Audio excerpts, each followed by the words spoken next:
all 5 boroughs are represented here because all 5 boroughs need strong, well-funded public libraries that are open to the public. And I am so grateful to have the president and CEOs of all 3 systems here. Get a big, big cheer for all of them. The Queens Public Library President and CEO, Dennis Walcott. You could do better for Queens, Dennis Walcott. The New York Public Library President and CEO, Tony Marks. The Brooklyn Public Library President and CEO, Linda Johnson. Lauren Comito from Urban Librarians Unite.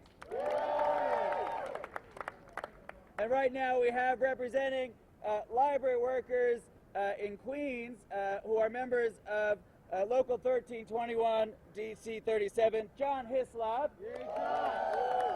I know we're expecting Henry Garrido, the great leader of DC 37. We have library patron Jose Rosado with us, who's going to speak later. And we have a whole lot of people who work in libraries and love libraries. So why are we here? Because we know that New York City thrives, and people in New York City thrive when libraries thrive. And no city that claims to be progressive and claims to be the fairest big city in America should be cutting libraries. It's insane that we come to this place arguing to restore funding for public libraries when the funding should be baselined, and we should be talking about how we're going to get the $35 million to libraries that libraries need. Do you agree with me? Yeah! Because when we get that funding, we know what happens when libraries are open. When libraries are open, immigrants in all 5 boroughs are served. Do you agree with me? Yeah! When we're able to fully fund libraries, senior citizens are able to be served. Do you agree with me? Yes. When libraries are open, people who are unemployed, who are looking for work, are able to be helped. When people who are seeking to learn how to read, write, and speak English, they are helped. When people who are homeless are looking for a place to be safe, they are served by our public libraries. Everyone who believes that we are in a dangerous time in this country knows that libraries are the answer. Libraries are the hope that we seek, and libraries represent the values that we believe in. So I say to the mayor who's running for president, libraries, public libraries in particular, represent a progressive value. Libraries are the most democratic of institutions. Libraries and how we treat libraries is how we judge whether or not we are the fairest big city in America. So I am asking the mayor and the presidential candidate to step up and to make sure that libraries get the $35 million they need this year, right now. Do you agree with me? Yeah. So I want to show everyone who's in front of me, and I'll show you later, this poster. We talk a lot about being the fairest big city in America, but you see where we are with respect to many of the other big cities in America when it comes to 7-day library service being available. We know that even during the Great Depression, libraries in New York City were open 7 days a week because our leaders understood that in difficult times, in trying times, it's more important than ever to have libraries open 7 days a week. We need to make sure we get there. One way we know how to get there is to not cut the budget for our public libraries. Thank you. So, we're here to make sure that everyone understands. And the council has been unified every year in fighting for libraries. We had libraries in our budget response to the mayor. Sadly, the administration seems to have doubled down on keeping libraries where they are at. Some even saying that libraries have gotten their fair share, have gotten their due. They've gotten enough. Do you believe libraries have received enough funding? No! Do you believe we need more funding? Yes! And if libraries receive the funding they need and deserve, do you believe then we will be the fairest big city in America? Yes! So I want to thank everyone who's here. We have many people who are going to speak and talk about why libraries are important to them and why libraries are important to the people in this city and in this country. Because the beauty about libraries is that they're in every neighborhood. They're in every city. They're in every county. They're in every state. I actually saw, as many of you did, that the mayor did an event in South Carolina in a library. Because libraries are where democracy thrives. And if we're for democracy, if we're for fairness, if we're progressives, we are for public libraries. So I want to ask to speak first Tony Marks, the President and CEO of the New York Public Library. Oh, there goes the sign. Thank you, Jimmy. Thank you, all the members of the City Council and the administration who've been so supportive of libraries in recent years. The times are different today. We're here because keeping the nation's greatest public libraries in its greatest city open every day to all citizens for free is at risk.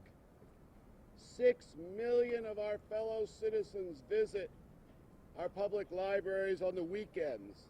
They know it is the essential place to learn, to gather skills, to read, to think, to create, to find jobs, and to find opportunity.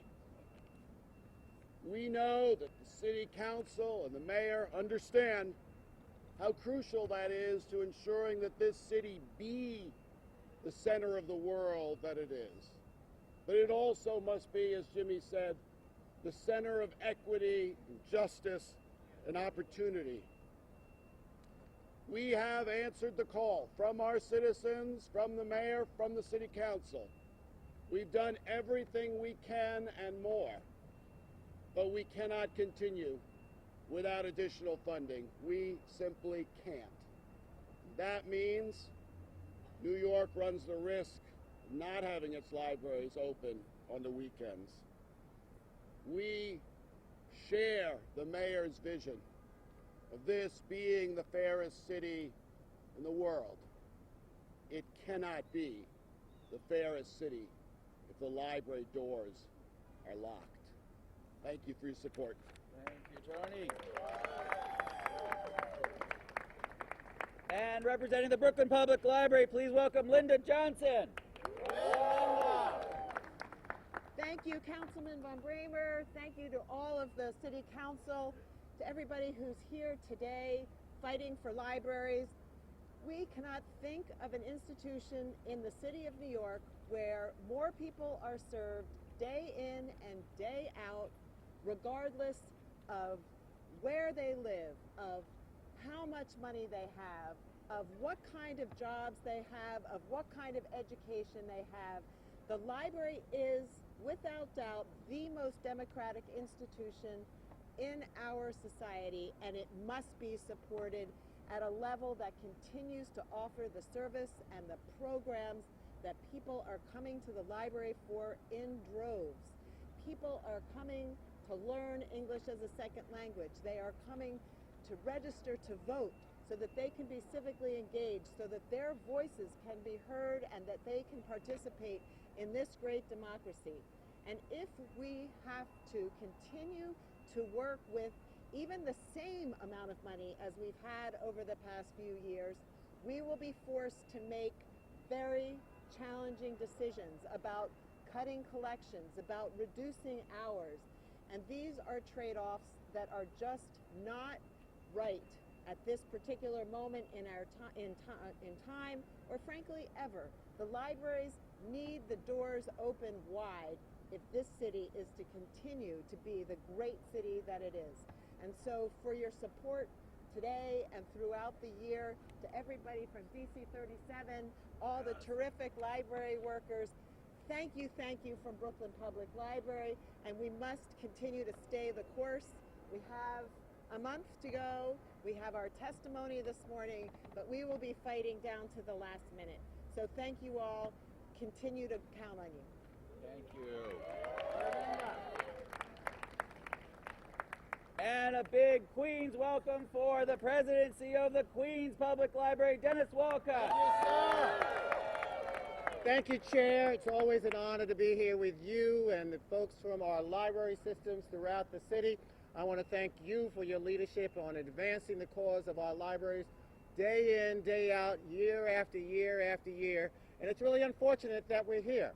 Every morning when I'm at our central office or one of our libraries, I see our customers streaming through the doors. And they're streaming through the doors for a variety of services, to get help, as Linda indicated, in a number of areas. And our goal is to make sure we keep our doors open. And I'm joined in partnership with our union leader from the Queens Public Library, because we are here united, John Hislop. John and I and all of our teams work on behalf of our customers and our great staff. And it would be a sin that we would have to close our doors or shrink our hours. We need, not just as Linda indicated, the money that we currently have. We need the additional $35 million more. In addition, we need capital dollars to make sure that we're repairing the infrastructure of our ancient libraries. So I stand with our chair, with our leadership, with our library presidents, most importantly our staff and our customers and our unions, to say we need more, and it's more for our customers to allow them to continue to get the great services from the last truly open democratic institutions in our country. Thank you very much. Thank you, John. John, do you want to say something real quick? You both want to come up and say a word? So everyone, there are no libraries without library workers and the amazing people who staff them every single day.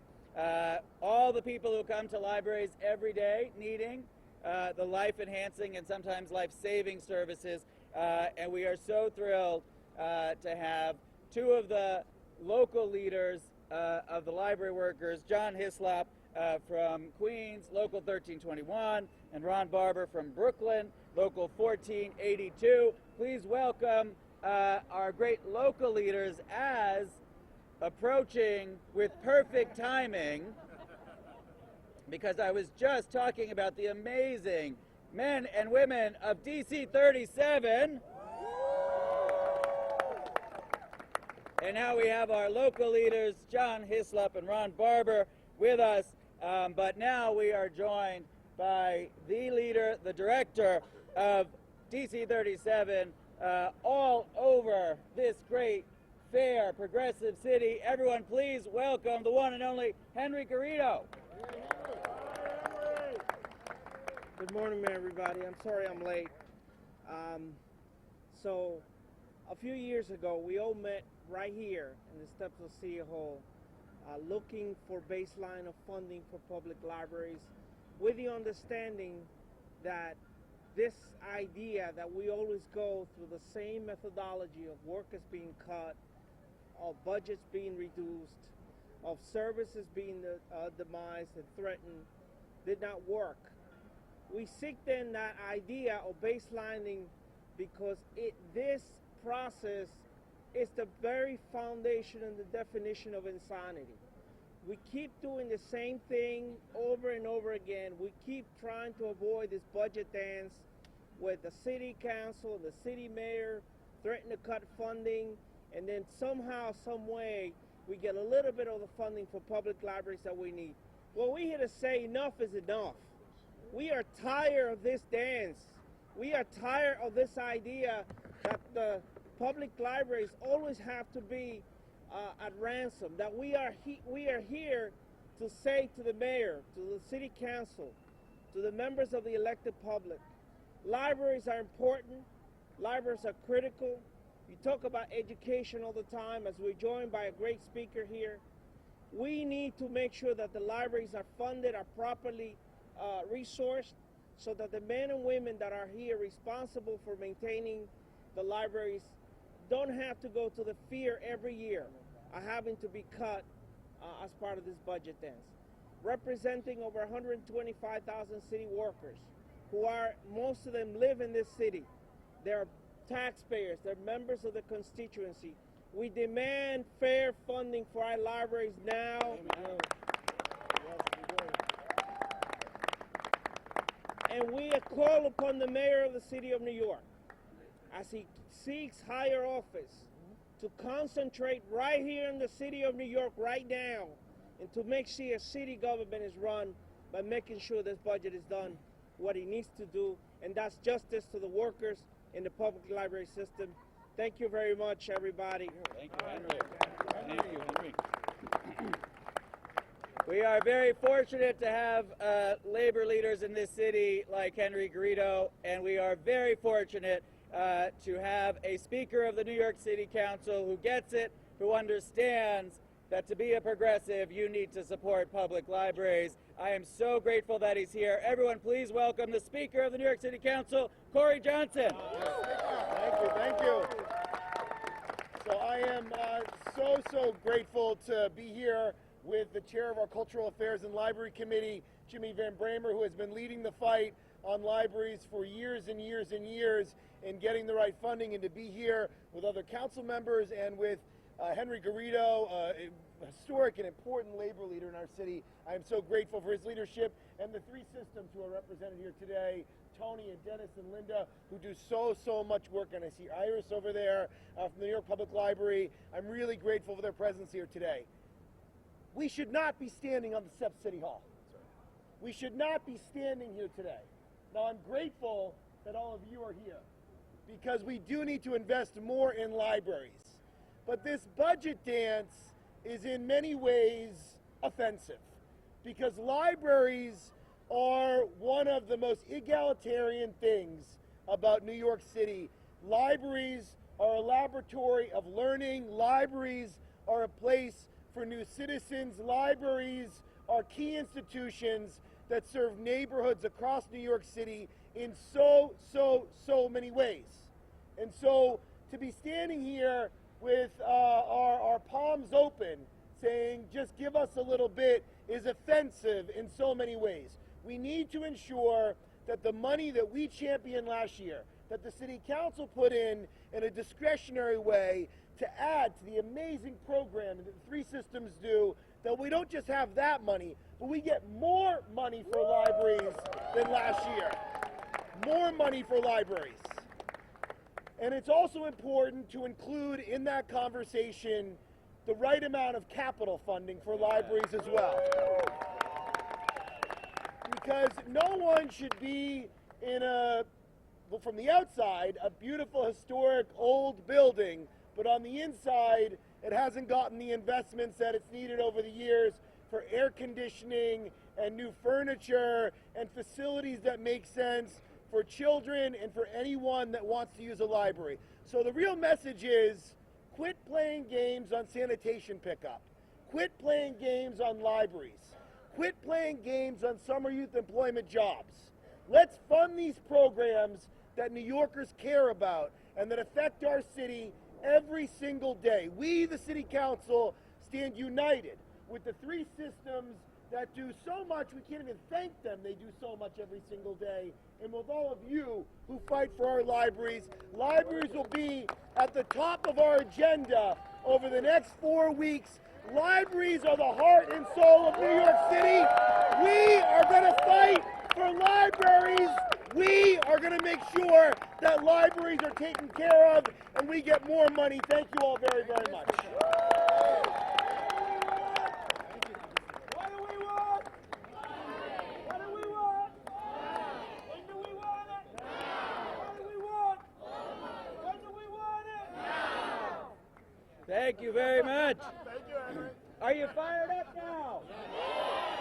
Do we want more money? Do we deserve more money? Thank you very much.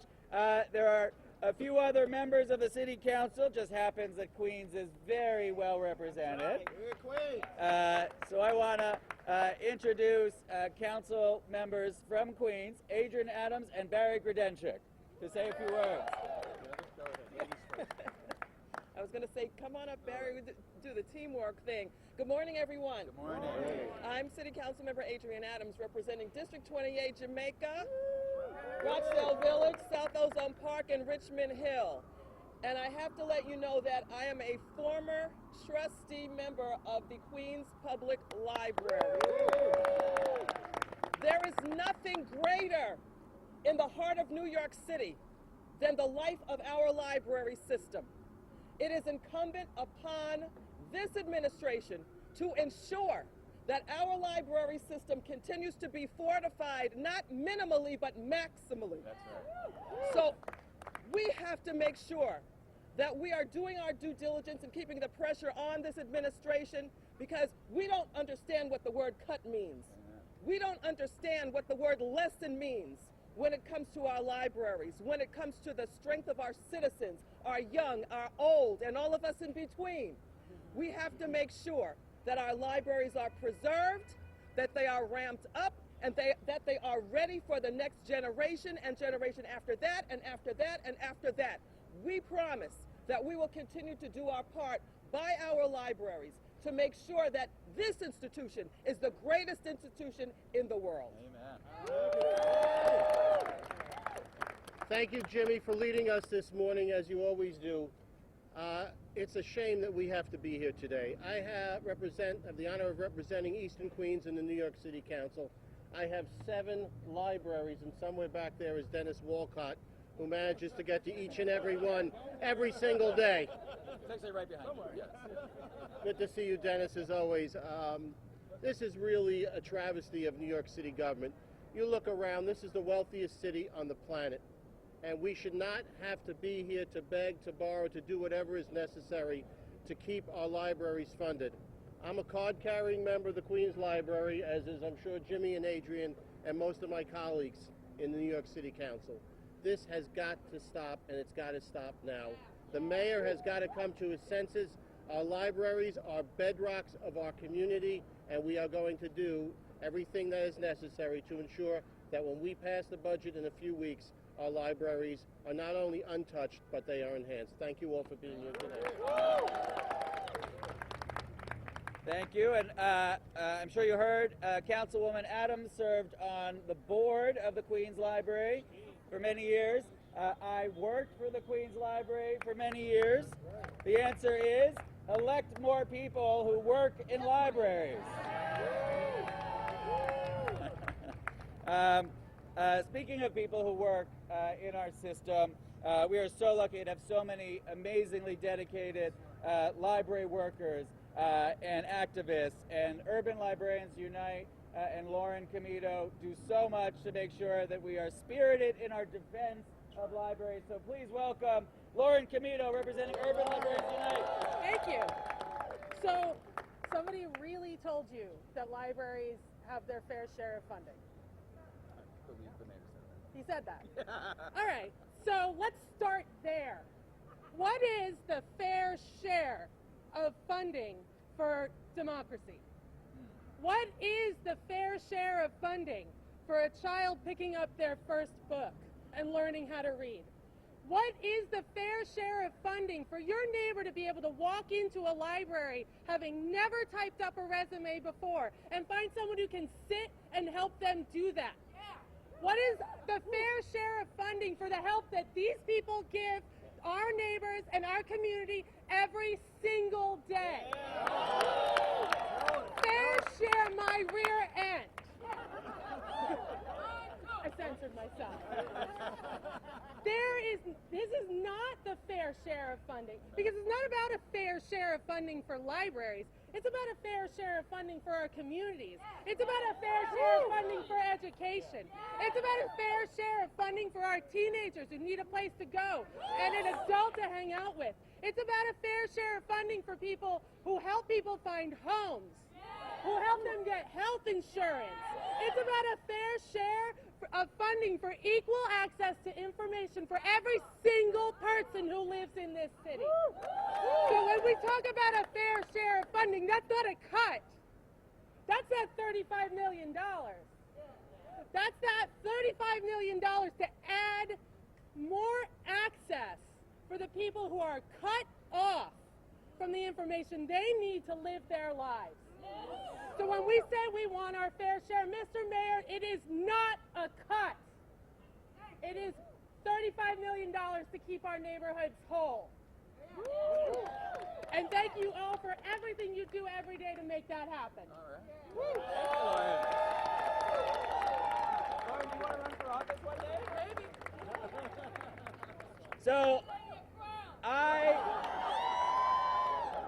So I just want to endorse Lauren Comito for any office that she runs for, as long as it's not Queensborough president. But she lives in Brooklyn, so it's all good. It's all good. All right. So we have a very special speaker. Thank you, Lauren, for definitely delivering a spirited message. But I want everyone to have a big, big round of applause for a user of the libraries. A senior citizen uses the branches on the weekends. The Aguilar Parkchester Library patron extraordinaire. Everyone, a big, big round of applause for Jose Rosado, who's going to represent all of the library patrons in New York City.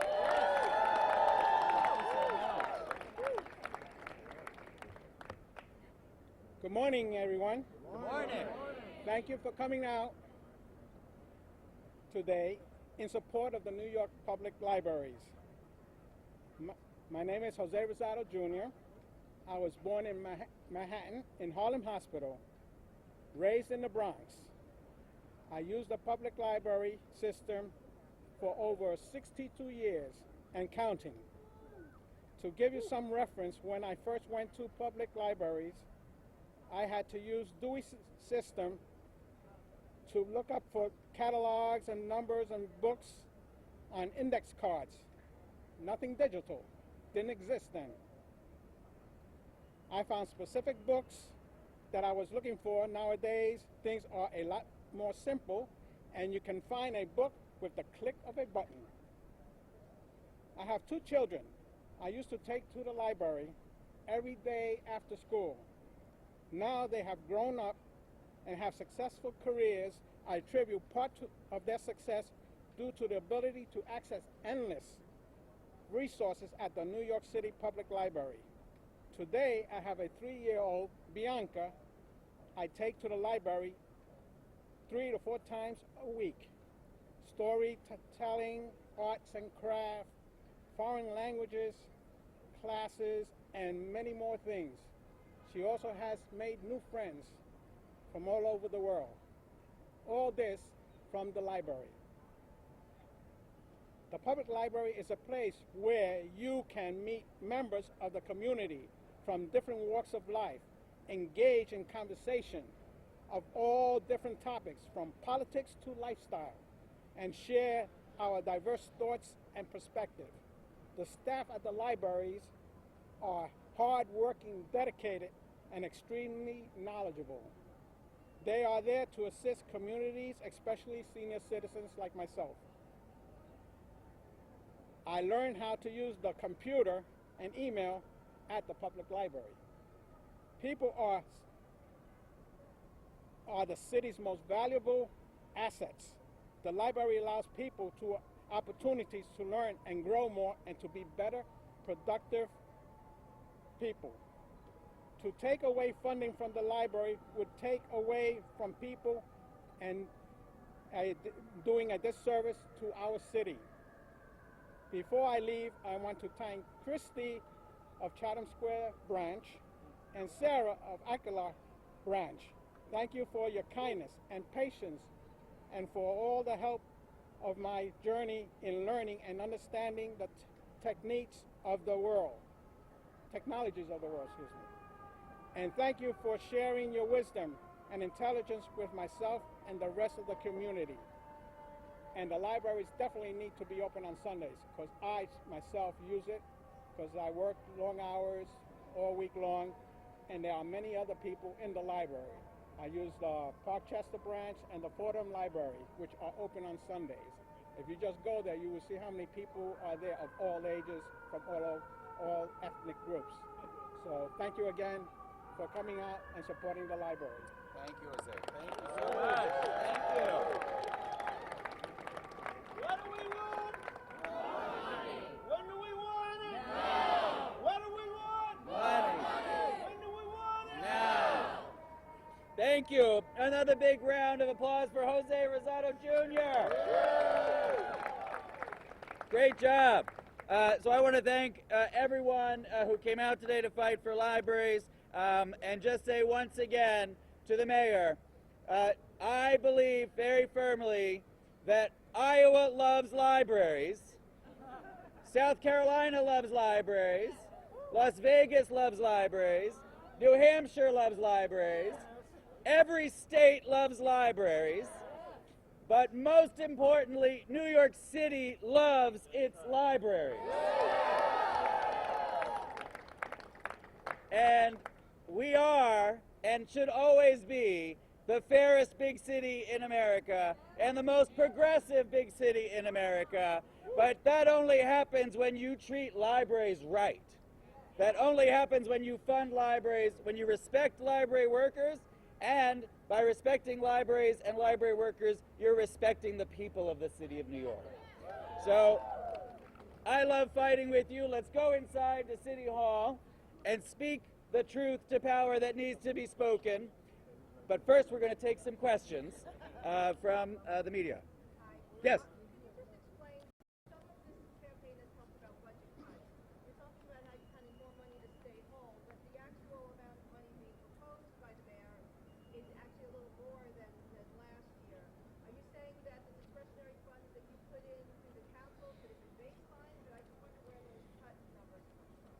Yes, so the libraries are not looking at an increase. So last year at budget, the city council put in $8 million, our own discretionary funding, because we believe in libraries so very much. The administration should have done that, but we did it as a sign of our support for libraries. The administration should have baselined that money right away and kept it in the budget, but instead they've chosen to keep it out of the budget. So libraries are already looking at least an $8 million cut. But the truth is, we should not be talking about cuts to libraries. That is absolutely outrageous that we find ourselves in this place, and we only find ourselves in that place because the mayor and this administration have chosen not only to not baseline that 8, but then to not address the increase that libraries desperately need to stay whole and to be able to function. So, look, the libraries are a core critical service. I've always said they are a core critical service, just like fire and police and all of the services that New Yorkers rely on to thrive and survive. Libraries have to be considered right there with them. The mayor and this administration need to put the funding in, and they need to baseline it. Obviously, the council is going to push, and we're going to fight incredibly hard and do our part, as we always do.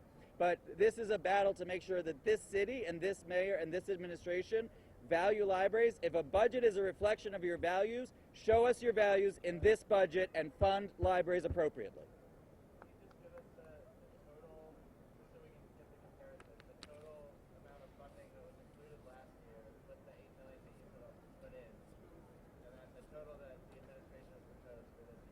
Well, I mean, we can get you the actual total, but basically the libraries are down the $8 million that we added last year at adoption, and then there's $27 million that's desperately needed on top of that to get us whole. So you all would like to see $35 million on top of what the administration has. Correct. Correct.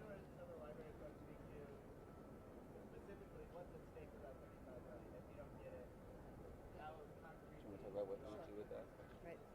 So one of the problems is that we've remained constant over a number of years, but our expenses have continued to grow and our services have expanded. And so our communities have come to rely on what we're doing today. We'd like to continue at that level, but we can't. We're getting stretched thinner and thinner with each passing year, where the budget stays the same. So bringing us back to where we were last year really is tantamount to a cut. And in addition to that, the 3 library systems have embarked on a capital improvement program. Some of us are opening new libraries, which need staffing and collections and materials. All these things take funding, and so we're down on both the expense side and on the capital side. Any other questions, Gloria? Every year, we see a similar version of this, and we talk about the budget dance, whether or not the budget dance is over. And every year, they threaten to cut, some funding is put back in, and you kind of end up in the same place. So what's different this year? Well, we thought we had ended the budget dance a couple of years ago when we baselined some of the restorations that we had come up with. And we celebrated that, and the mayor talked about that. But here we are again. So it is absolutely wrong to have libraries, library workers, and the people of the city of New York in this position once again, engaged in a budget dance, which ultimately forces libraries and library workers and library patrons into a position where they're fighting just to survive, but we need to do more than just survive when it comes to libraries. The mayor needs to once and for all baseline all library funding and take permanently off the books any cuts to libraries. That's the end. That's what he needs to do. That's what a city that is fair and progressive does. It protects libraries, it fully funds libraries, and then it says, even in the difficult times, we're not going to cut libraries because we know that so many people at the margins of our society desperately need libraries to survive.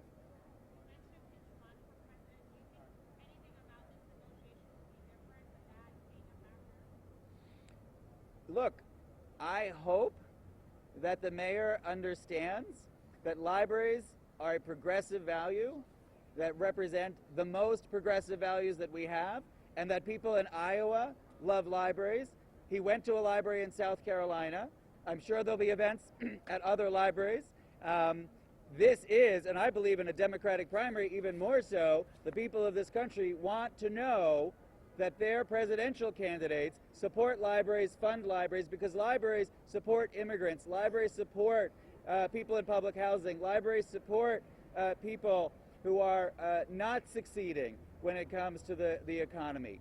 We are, libraries, the absolute best in our country at serving those who need services the most. To cut libraries and run for president, to me, is a disqualifier. Any other questions? No. All right. So you guys got to head inside.